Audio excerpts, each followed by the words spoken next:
आज मैं आप लोगों के लिए लेकर आई हूँ इंस्टेंट नारियल के लड्डू की रेसिपी। इसे बनाने में आपको मुश्किल से 10 मिनट लगेंगे और ये मिठाई 10 मिनट में बनके तैयार हो जाएगी। इस मिठाई की खास बात ये है कि ये बहुत ही आसानी से बन जाती है और खाने में बहुत ही ज़्यादा स्वादिष्ट होती है और इसे बनाने के लिए आपको बहुत ज़्यादा सामान की भी ज़रूरत नहीं होती है। तो चलते हैं आज की इस रेसिपी को बनाने के लिए। सब्सक्राइब बटन दबा के मेरे चैनल को सब्सक्राइब करें और हाँ, बेल आइकन ज़रूर दबाएं ताकि आने वाले सभी लेटेस्ट वीडियो को आप सबसे पहले देख सकें।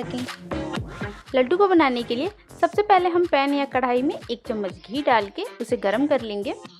और इस मिठाई को बनाने के लिए आपको बहुत ज़्यादा घी की ज़रूरत नहीं होती है, बस 1 चम्मच घी में ये मिठाई बहुत ही आसानी से बनके तैयार हो जाती है। घी यहाँ पे हमारा गर्म हो गया है, तो अब आपको डालना है नारियल का बुरादा।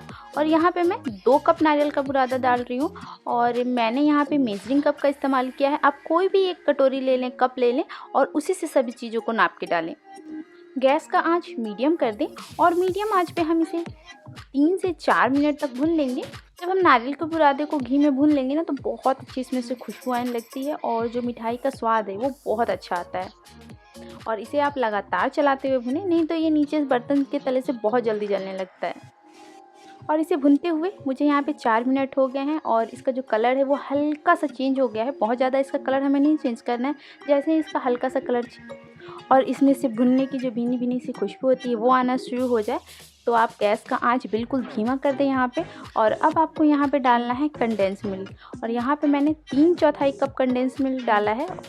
आज के इस मिठाई को हम कंडेंस मिल्क के साथ बना रहे हैं और कंडेंस मिल्क मीठा होता है, इसलिए इसमें आपको चीनी डालने की बिल्कुल भी ज़रूरत नहीं होती है। तो इसे आप अच्छे से लगातार चलाते हुए मिक्स कर लें। इस मिठाई को बनाने के लिए आपको बहुत ज़्यादा चीज़ों की ज़रूरत नहीं होती है, बहुत कम चीज़ों में ये मिठाई बनके तैयार हो जाती है और इसका जो स्वाद है वो बहुत ही लाजवाब आता है।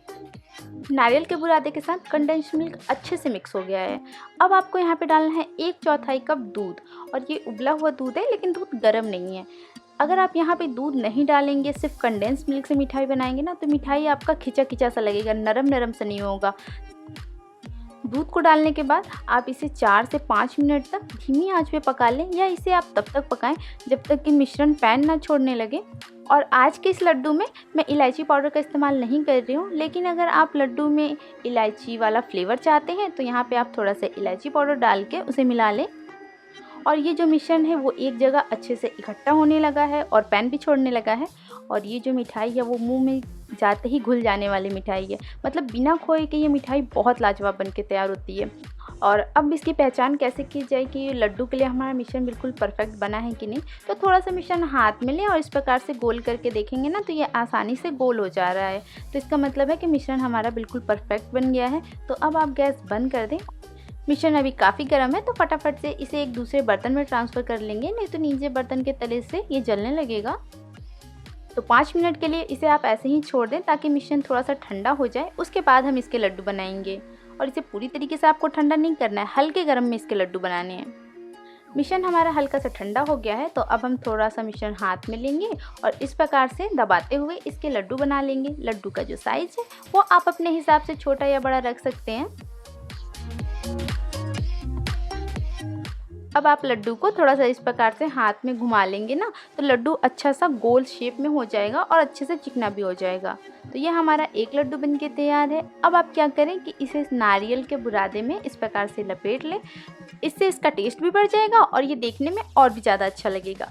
तो ये हमारा एक नारियल का लड्डू बनके तैयार हो गया है। इसी प्रकार से एक एक करके आप सारे नारियल के लड्डू को बना के तैयार कर लें। आप इस लड्डू को फ्रिज में रख के 1 हफ्ते तक खा सकते हैं। तो इंस्टेंट अगर कोई आपको इस रक्षाबंधन पे मिठाई बनानी हो जो टेस्टी हो और फटाफट से बन जाए, तो इस रेसिपी को आप एक बार ज़रूर ट्राई कीजिएगा। मुझे उम्मीद है कि ये रेसिपी आपको बहुत पसंद आएगी। तो रेसिपी को ज़्यादा से ज़्यादा लोगों के साथ शेयर करें ताकि और लोगों के लिए भी ये रेसिपी लाभदायक साबित हो। अगर आज की इस रेसिपी को बनाते समय आपको कोई भी समस्या आए तो आप कमेंट करके पूछ सकते हैं। मेरी पूरी कोशिश रहेगी कि मैं जल्द से जल्द आपके सवालों का जवाब दे सकूं। मिलते हैं एक और नई रेसिपी के साथ रेसिपी मंत्रा में। तब तक के लिए बाय बाय।